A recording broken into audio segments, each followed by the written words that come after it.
السلام علیکم ناظرین، آج ہمارے ساتھ موجود ہیں معروف سینئر صحافی، کالم نگار اور متعدد کتابوں کے مصنف ندیم اپل صاحب۔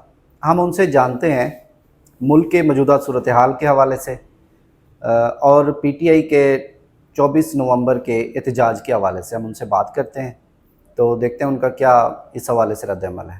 شکریہ یوسف صاحب، آپ نے بنیادی سوال کیا ہے۔ آپ نے اس ملک کی سیاست کی بات کی ہے، تو 76 سال سے سیاست ایسے چلی ہوئی ہے۔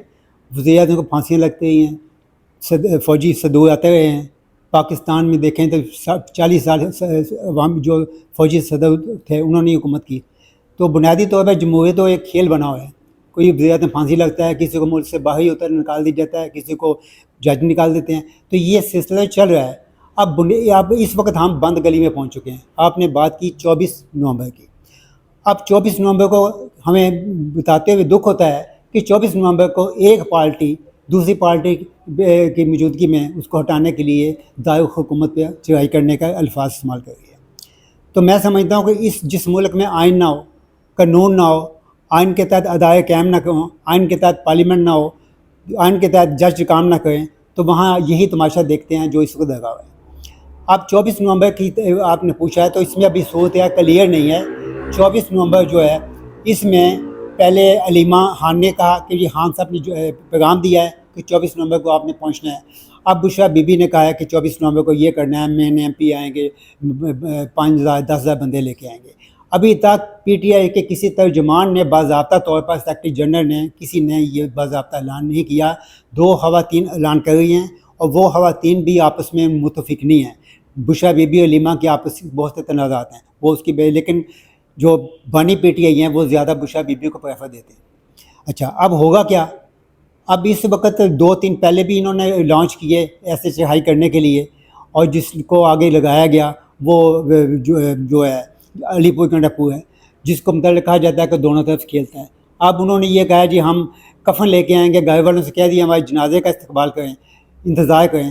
تو میں سمجھتا ہوں یہ جذباتی جو ہے باتیں ہیں، قوم ان کی طرف نہیں آئے گی۔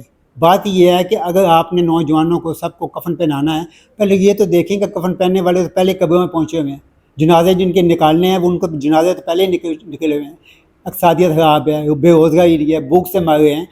اس وقت عوام باہر نکلتے ہیں جب وہ خوشحال ہوتے ہیں، انہیں پتہ ہے گھر کی کوئی فکر نہیں، نکلو۔ جس آدمی نے پتہ ہے کہ گھر 2 کلو آٹا لے کے جانا ہے، وہ کیسے باہر نکلے گا؟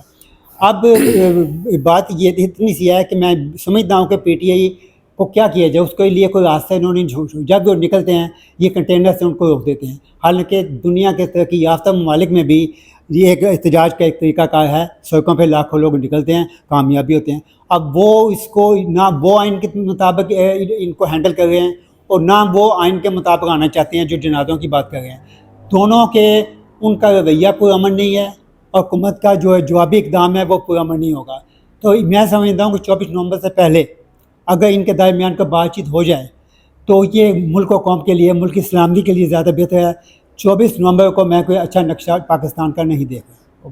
اپل صاحب، احتجاج تو کوئی مسئلہ نہیں ہونا چاہیے۔ احتجاج کی کال آتی ہے، پورا پاکستان حکومت خود ہی بند کر دیتی ہے، ان کو بند کرنے کی ضرورت تو نہیں ہوتی۔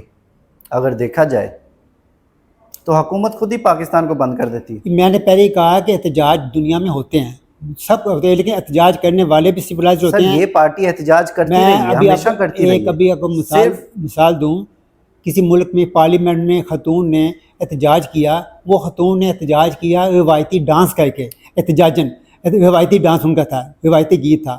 اس گیت کے پیچھے لگ کے پوری قوم اس کے پیچھے لگی، اسی گیت کے ساتھ وہ سڑکوں میں نکل آئے، اور انہوں نے اچھے طریقے سے احتجاج کیا، اس کو احتجاج کہتے ہیں، لیکن دنیا نے دیکھ لیا کہ پوری دنیا باہر نکل آئی۔ یہاں پہ ایوب صاحب ڈسپلن کوئی نہیں ہے نہ۔ آپ دیکھیں پولیس کسی کی ذاتی جگہ بنی ہوئی ہے، وہ پولیس کو لے آئے گا۔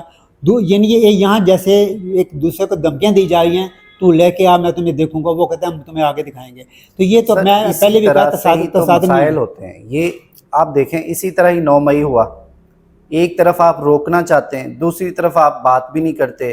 اس جماعت کو جس نے الیکشن جیتا اور آپ نے فارم 47 کے تحت ان سے حکومت لے لی، جی، عوام یہاں پہ اگر دیکھا جائے تو عوام کی تو کوئی نہیں دیکھ رہا۔ میں یہی کہہ رہا ہوں کہ جو ملک آئین کے مطابق نہیں چلتے، آپ پارلیمنٹ کو کہتے ہیں جی پارلیمنٹ ایک بالادست ہے. بھائی پارلیمنٹ بالادست اس وقت ہوتی ہے جب وہ آئین کے مطابق ہوگی.